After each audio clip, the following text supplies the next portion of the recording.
Yeah.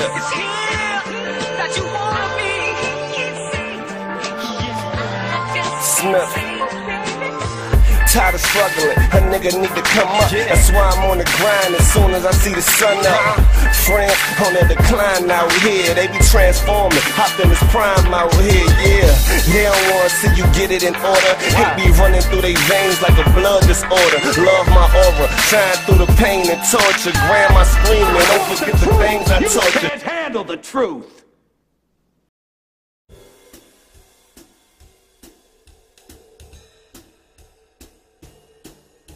You understand? They discount the fact that the transatlantic slave trade took Africans to Spain and Portugal first before they went to the Americas. The Atlantic slave trade went on before Columbus came to the Americas. There was niggas getting put in Holland, England, some places in Germany, because the English did their apprenticeship or learned the slave trade from the Portuguese. There were English traders who went to Portugal and learned the business. And then the English started to get into the game because they saw how much money Portugal was getting.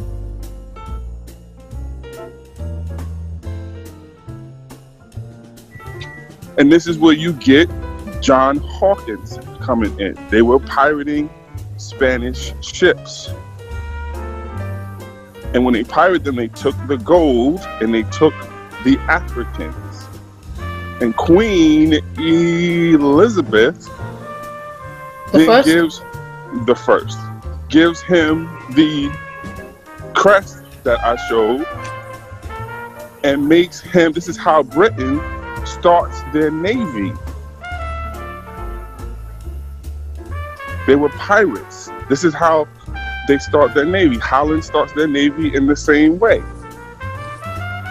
I think the Hollands were called, if you look up Sea Dogs is either Holland or England, and the other one is Grey Dogs or some shit like that. I think Sea Dogs is Britain. I think I've heard that term here. Let me just check. Right. I never heard of that, Sea Dogs. But what they do is, leading back to what we were saying earlier, they make a combination of things to identify us. So they sorry to cut you, Danny. John Hawkins was a sea dog in the 1560s. Right. So here you go. Here's your word for you. So they do a combination. I just told you they took their apprenticeship and how to get into the game from the Portuguese. So they take a Portuguese word and they take more.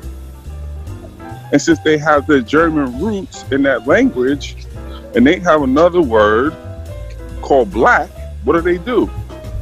They add them together to make. They add them together to make blackamoor. You see how that works? Now look up blackamoor, because what you're gonna do when you now see and you come across records, you understand how the English were referring to you as blackamoors. I've got the definition. Blackamoor, slang for dark-skinned people after the Moors. Right. So why they calling you Moor? Not because it's nothing special, because they were learning from Portugal and in Portugal, and the Portuguese called you Moor. Because the Portuguese and the Spanish were fighting against who? The Moors. The Moors. Thank you. Yeah, some history lessons right now. Mm-hmm. You see? So when you see Moor, it's not the Moor that you think in that sense. You see there was Asian. No. They learned how to describe you from the Portuguese and add their own shit on top of it, calling it black or Moor. So those what we call romantic languages, Italian, French, and Spanish, come out of that Roman. Right. Can we just define? Can we just establish that English is not Latin and it's not a romantic language either? Hearing that too, because then this is where people. No, English is not Latin and it's not a romantic language. Right. No, it's they take words and then they say this means that, this means that, this means that, and it doesn't. Right, because English gets stamped in as a quote-unquote like official language in like the 1500s. But this really puts English into the forefront. Why? Because they had a lot of Latin. Why? Because England was Catholic. We forget that. That's why the whole king breaking away and making his own Church of England. Who was breaking away from? The Catholics. He was breaking away from Catholicism. Mm-hmm. This is how John Hawkins, his father, and other people had the relationship with them. And where do they meet? In churches.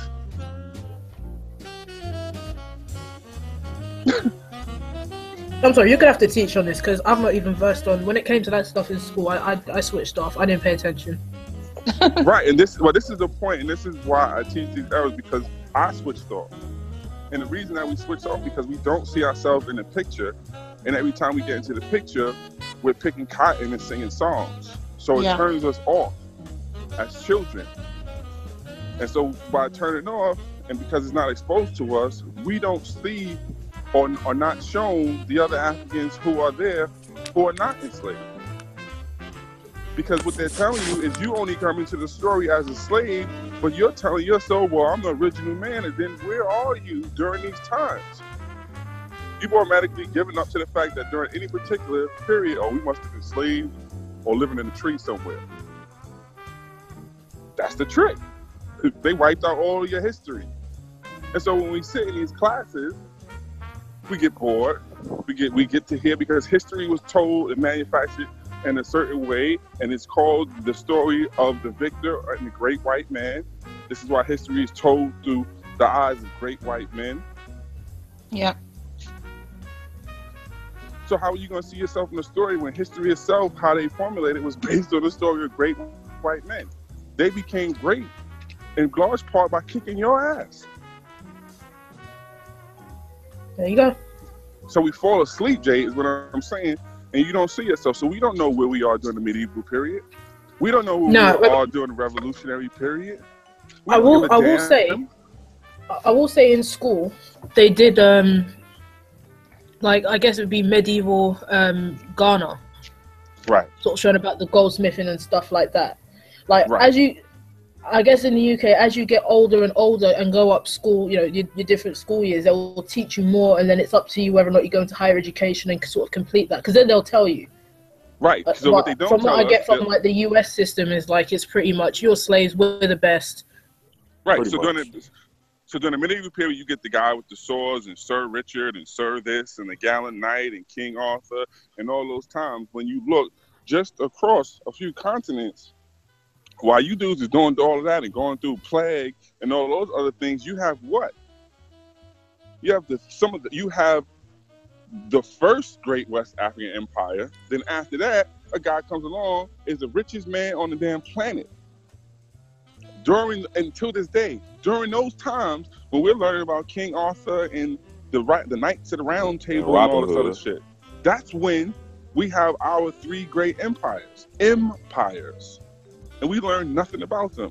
Those empires obviously affected the world, and Mansa Musa traveling places, shifting the world economy. But we don't learn about them. Think about that. A person, no matter what he was, had the ability to move around the planet and literally shift the world economy. And just because he is black and clearly African, no mixing and all that other stuff where you can try to play that game, you don't learn about him. There's a reason for that. Most definitely a reason for that. Yeah, it is. And if you're American, I'll show you another reason. This is also why you don't learn about Florida when you're in your history books. Now, why don't you learn about Florida? Because the Spanish had Florida, the English had the 13 colonies, the English won, and they write the history books. That's why you don't learn about the history of Florida and seeing that. Otherwise, all them people have been coming to Florida way before John Smith. Yes?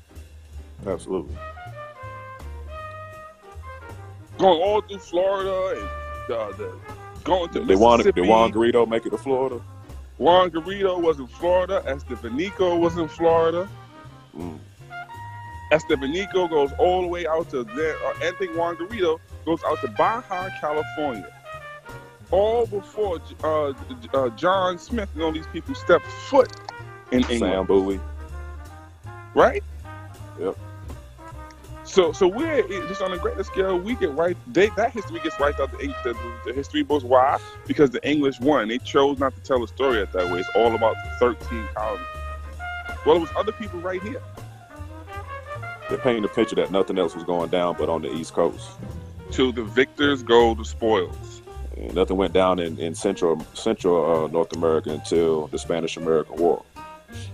Mm-hmm. Right, but is this to spite us or to spite the other European nations? I believe it's to keep us dumbed down. Keep us dumbed down. Us. Now let me throw this in here. It's to spite us and to shit on the Catholic, because there's an underlying war this whole time that we never pay attention to, and that's the Protestants versus the Catholics. We totally wiped that out, that this is what's going on this whole time. So to wipe out the Catholic influence, because the Catholics are represented by Spain and Portugal and France during those things, and the rebels or the Protestants were represented by England and Gisela Holland, yeah. Because Prince William of Orange broke away. Who's Dutch? Broke away from Catholicism, right? And broke away from, the seven Lower Countries broke away, and they become Calvinist Protestants. Why? Because why are these people breaking away? Because the Catholic Church is fleecing them, and they got to pay for everything. Pay to get married, pay to this, pay a tithe to that, pay a tax on this, go to this, go to that. That's really why. It ain't got nothing to do with doctrine. It's the same reason now people's fighting against Islam, because all they're getting taxed for every damn thing. But what Martin Luther put on the door of the church, what would they call it, indulgences? Mm-hmm. I believe that's what they call them. You kind of can pay your way into heaven almost. Well, this is what Pope Leo X. Pope Leo X said. I got a live case for Jade to go and see. Speaking of what you just said, paying your way into heaven. Abbeys were set up because they were going out to fight the Crusades, and they were killing people. And no matter how it was, in order for you to make sure that your body goes to heaven, they started making a system of how many prayers had to be said so you could be forgiven, or how many Hail Marys have to be said so you can be forgiven, and when you die, you go to heaven. So abbeys are created because one priest cannot say the 10,000 prayers that's required for all the bodies you just caught during the Crusades. Abbeys are set up. Westminster Abbey is set up so you can get, check this out, multiple priests in there praying for you at the same time. So you got more people. So now you split up the 10,000 prayers amongst 10 priests. I thought that those were just the mega churches of their day. No, go look up Abbey. You'll see the history. And it's sponsored by the rich people. That's what's going on. That goes to show too as well. When I want to say Doctrine of Discovery, you had the church saying, "Hey, like Danny said, we'll say those Hail Marys for you if you go participate in killing these native populations." Tell the family your name. Victoria. How old are you? 9 years old. And what grade are you in, Victoria? 4th grade. And what are you going to share with our family today? Papal Bull Dum Diversus. Go ahead, do your thing. Pope Nicholas V issued the Papal Bull Dum Diversus on 18 June 1452. The summary is about popes for slavery. Issued the Papal Bull Dum Diversus. The Papal Bull Dum Diversus is a lawful document written in ancient times by Pope Nicholas V, 1452 AD, that gave permission to Alfonso V of Portugal, permission to go to every land on earth and then enslave all the people who weren't white or Christians. They used the Bible to say black people were savages and evil, and the children of 200 fallen angels This started which is known today as the Transatlantic Slave Trade, where Europeans kidnapped black people from Africa using guns and brought them to America on slave ships. So what they do, they strong arm the church and strong arm, is it Pius? Forget the church, the Pope at the time. They strong on him. Which one? Because what they do is they start going back into old law, because now they're taking over. So they've taken all the Arabic documents and they're getting them retranslated, because now they're about to rule again. And Spain and Portugal take all the documents that the Arabs untranslated, and they use the Jews who know all the language to translate them back into Latin and all these other shits. That's how our sciences and all that shit is in Latin, because the Spanish and Portuguese took it back and they set up the university system. You see what I'm saying? Mm-hmm. Absolutely. Mm-hmm. So they come in that fashion, and man, this shit whole thing is twisted. The Catholics went and had people go dig into the records of the past, and they went to Roman and Greek law to understand. Alfonso X originally did this, but then they go back to something called a Justinian Code. And so they take the Justinian Code, this is how it gets into your books and all this shit, and they do it this way. And then, so they take, and this is how they figure out how to do slavery, and how to oppress people, and the right, what's natural rights, and they start to develop and all of this other shit like that. That's how it gets into the Catholic Church. So what do we get on the output of that is we get papal bulls, because the Catholic Church has found a way to justify their actions that they're doing against us. So you said papal? So, papal bull. Those are papal laws or mandates they put out. One of them. Right, I was going to ask you about papal supremacy. Global mentioned it in the chat. One of the papal bulls was Dum Diversas, DUMDIVERSAS, and I believe Dum Diversas may be the one where they actually split up the world. And as I said, you can tell when you look at your maps, is because what Portuguese colonies do you have in the Americas? Brazil. Right, that's where the line was Brazil? split. It was split. After Columbus came back, the Portuguese was mad because they rejected him, but they couldn't get on this. So they go to the Pope and have the Pope make something developed called Sphere of Influence. If you look Google Sphere of Influence, you see that's actually a thing. I'm not just making it up. But this is how far your pull goes. We used to have it until intercontinental nuclear wars, how far your weapons go. That's how, the strongman defines the sphere of influence. So anyway, this comes about, and what happens is they make these papal bulls, and one of them splits up the world in this fashion, and guess what? The Portuguese get the half with the West Africa, and the Spanish get the half that includes most of the Americas. So how do we know this to be true? You cannot name me. Angola. Not only that, you cannot name me one Spanish colony or slave castle or whatever you want to call them in West Africa. No, there's none. There was zero. Why? Because when they split up the world, Spain did not get that part of the world. Portuguese wanted it because they had been doing explorations in West Africa prior to the Spanish. Remember, they come as early as 1415 and 1441. So the world is split up right now, and it splits right through, I forget the line, but it splits right through where Brazil is. The Portuguese were fine with that because the prize of colonization in this whole slave trade was Brazil.